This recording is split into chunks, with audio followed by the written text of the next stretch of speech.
BBA, BCA, BCom computer కోర్సులో 100% placement లభించే ఏకైక డిగ్రీ కాలేజ్ కూకట్పల్లిలోని I3 డిగ్రీ కాలేజ్ 8367215215.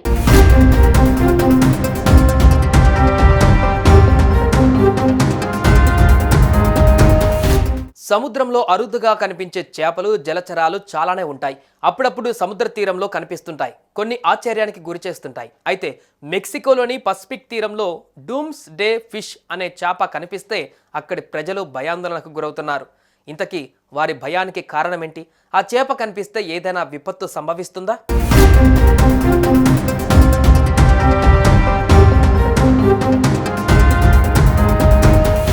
మెక్సికో నుండి వచ్చిన ఒక వీడియో సోషల్ మీడియాలో వైరల్ అవుతుంది. ఆ వీడియోలో అరుదైన జాతి చేప బీచ్ వెంబడి ఈదుతూ కనిపిస్తుంది.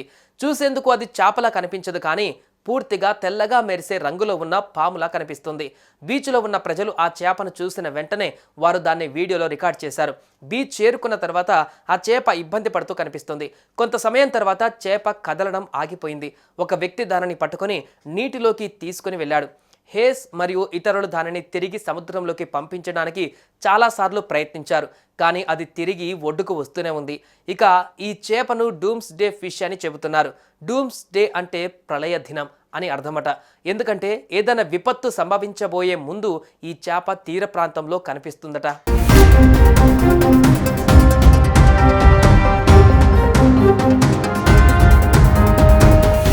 జపాన్ పురాణాల ప్రకారం ఈ చేపను messenger of the sea God అంటారట. అంటే సముద్ర దేవుడి దూతగా ఇది జరగబోయే ప్రళయానికి సంకేతం ఇస్తుందట.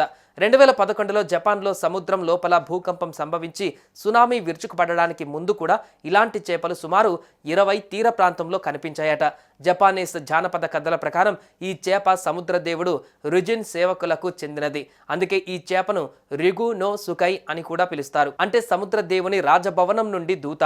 భూకంపాల గురించి ప్రజలను హెచ్చరించడానికి ఓర్ ఫిష్ను రాజభవనం నుండి ఉపరితలం వైపుకు పంపారని నమ్ముతారు.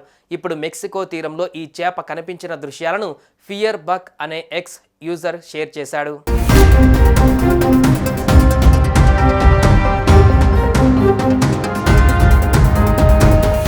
ఫ్లోరిడాలోని న్యాచురల్ హిస్టరీ మ్యూజియం వారు తెలిపిన ప్రకారం అరుదైన డూమ్స్ డే ఫిష్ 36 అడుగుల పొడవు వరకు పెరుగుతుందట. ఇవి సముద్ర ఉపరితలానికి కిలోమీటర్ లోతు వరకు వెళ్తాయట. ఎక్కువగా మాత్రం 200 మీటర్ల లోతులో కనిపిస్తాయట. ఇక ఈ అరుదైన చేపలపైన నిపుణులు పలు విధాలుగా స్పందిస్తున్నారు.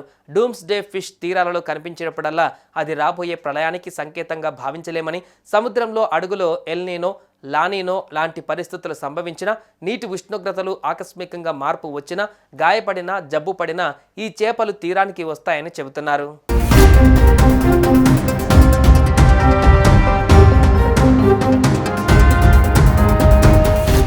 సుమన్ టీవీలో మీ పర్సనల్ అండ్ బిజినెస్ ప్రమోషన్స్ కోసం కింది నెంబర్కి కాంటాక్ట్ చేయండి.